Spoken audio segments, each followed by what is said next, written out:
All right, what's going on, everybody? The Iceman here on the Iceman Wrestling Network, and if anybody didn't get a chance to watch TNA TKO last night, you missed a pretty darn good show.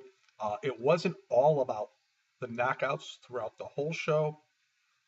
Uh, obviously, we had a main event with Kurt Angle defending his title, um, and we saw a couple other uh, male matches as well. Basically, the show starting off with Eric Young and Kurt Angle talking, and Kurt Angle saying, I expect to see the old Eric Young tonight. But they were interrupted by Austin Aries, who came out with his briefcase saying that Eric Young and Kurt Angle was not to happen tonight, that Aries was going to cash in his briefcase. This sort of like obviously ticked off Eric Young. Kurt Angle is trying to tell Eric Young, I had no idea and whatnot. So it sort of like changed the whole outlook of the world title match. So obviously, going into the TNA World Championship match, it was going to be Austin Aries cashing in the briefcase up against Kurt Angle. Uh, the show's first match of the night was the Fatal Four Way with Angelina Love, Gail Kim, Madison Rain, and Brooke. This was a Donnybrook, with no pun intended. It was a fun match to watch. Obviously, watching all four of these girls in the ring, as we all know, each and every one of them have a lot of talent. And this is one thing I can say about the Knockouts division in TNA, that these girls can truly wrestle. And it was a very, very interesting match to watch.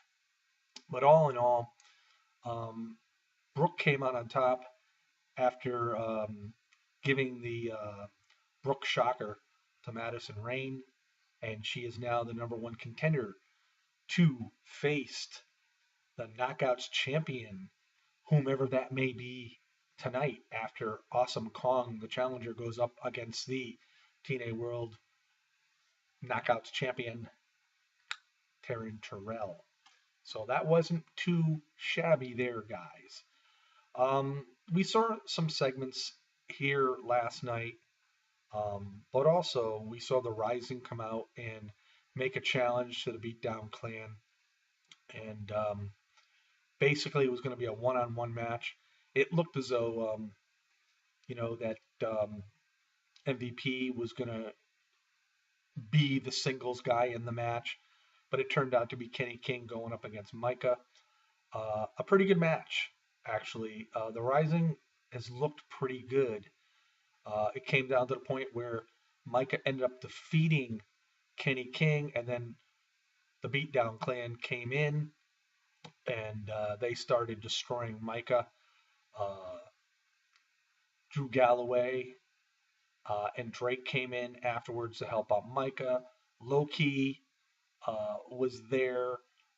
He proceeded to get a pipe, but it started off with Homicide coming out with the nightstick and start taking out the Rising members, and then of course Low Key with the pipe going after Drew Galloway, and they sort of took down the Rising. But as the Rising were leaving, Galloway announced at Hardcore Justice next week there's going to be a pipe on a pole match. That should be interesting. I don't think I've ever seen this before, so that was pretty good.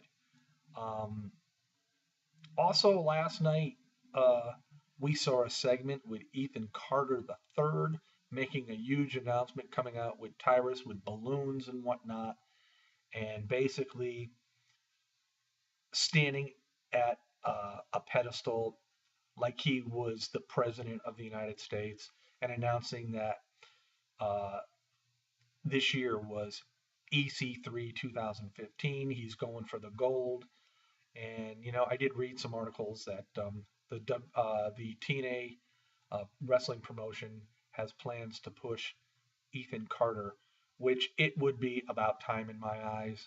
I think this is a talent that's been greatly wasted over the time he's been here. I don't know whether or not he truly had any injuries or what, but it would be good to see Ethan Carter to start getting involved in some really, really meaningful wrestling matches. So that was really good to see as well. We also saw an X Division match with Davey Richards, formerly tag team champions with Eddie Edwards, but they had to obviously relinquish the belts. Um, this was a match that really was interesting. Um, he went up against Manic from the Revolution, and I'm surprised, after all was said and done, that we didn't see James Storm come out during this segment. Um, we did see other members of the Revolution, Koya, come out, and Abyss, and pretty much take it, uh, to Davey Richards. They injured his arm and whatnot, and Jeff and Matt Hardy came out, and they sort of saved the day. They took out Abyss, they took out Koya, and they also took out Manic. And like I said, there was no James Storm, and I'm just sort of trying to figure this one out.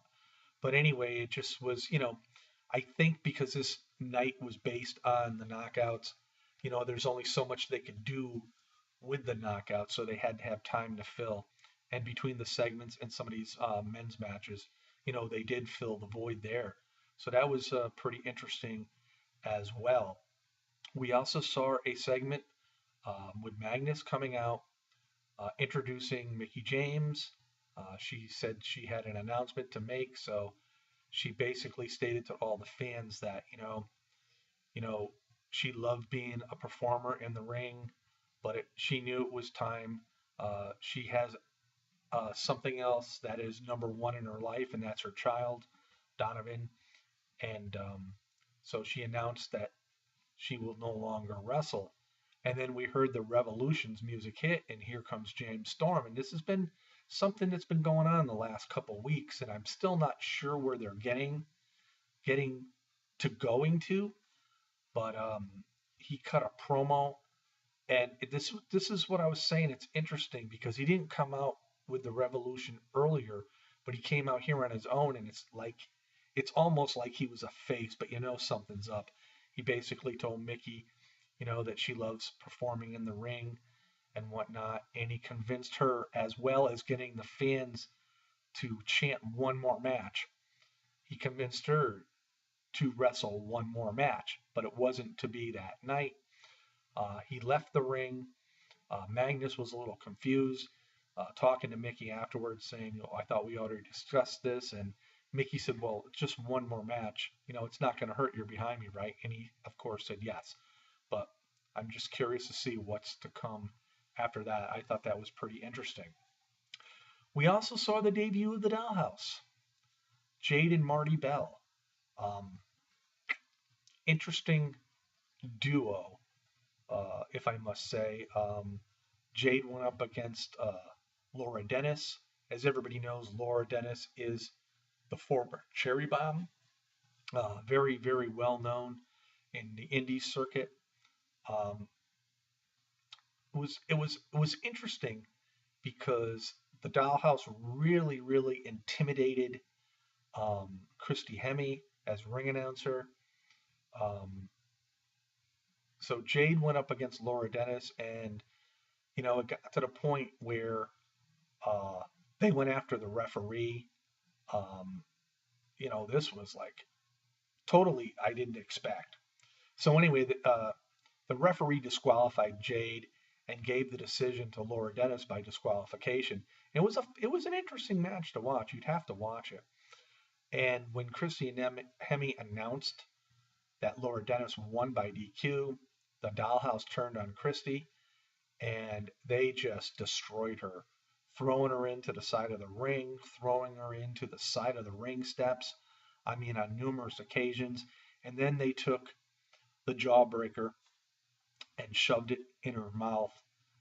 And wow, what a debut that was! I mean, if you didn't see it, it was interesting. And then we did see Taryn Terrell defend her Knockouts title against Awesome Kong in a match that, to be quite honest with you, I honestly thought Taryn Terrell didn't have a shot in hell to win this match, but she called it as a no DQ. She said, "This is what the fans want to see." Everybody was all excited. She tried to put a good effort into an offense against Awesome Kong, but Awesome Kong was just pretty much too strong for Taryn Terrell. So she went outside the ring and did some interesting tactics. We saw Kendall sticks that were brought in by Awesome Kong. Taryn Terrell pulled out a table, finally set up the table in the ring, and all of a sudden, here comes the Dollhouse. Here comes Jade. Here comes Marty Bell. Awesome Kong was positioned on the turnbuckle. Taryn Terrell is ready to slam her through the table, and with help of Jade and Marty Bell, Taryn Terrell slammed Awesome Kong through the table, retained her Knockouts title, and I'm looking and watching and I'm saying, what is going on here? Because I don't read spoilers. I had no clue what was going on. And all of a sudden, I figured it out real quick. Jade and Marty Bell give Taryn Terrell the Knockouts belt, and Taryn proceeded to go on and say, "This is my house." And with Marty and Jade in the ring, she goes, "This is the Dollhouse." We saw a heel turn by Taryn Terrell. Caught me off guard. Never saw it coming. Didn't know she was influenced by the Dollhouse or she had anything going on with the Dollhouse. Totally caught me off guard. I thought this was totally awesome. So this indeed makes sense because now Brooke, who is the number one contender, who is a face as a knockout, will go up against a heel, Taryn Terrell. And what does the Dollhouse have in store for when Taryn defends her title against Brooke? Should be interesting. Main event time. We saw Austin Aries seeing and exiting Eric Young and saying, "I'm sorry, bro, but when I win the title," he goes, "You'll be the first one to go up against me for the TNA World Heavyweight Belt." Aries proceeded to go into the ring, and then all hell broke loose. Eric Young came back and just totally annihilated Austin Aries. He pile drived him on the mat outside the ring, and he also proceeded to pile drive him on the ring steps. And it just took out Austin Aries totally. Kurt Angle came out and tried to talk to Eric Young, said, "What are you doing?" Pretty much so. And the attack went on Kurt Angle to the point where his head got slammed into the steel steps on a number of times. It cut him open.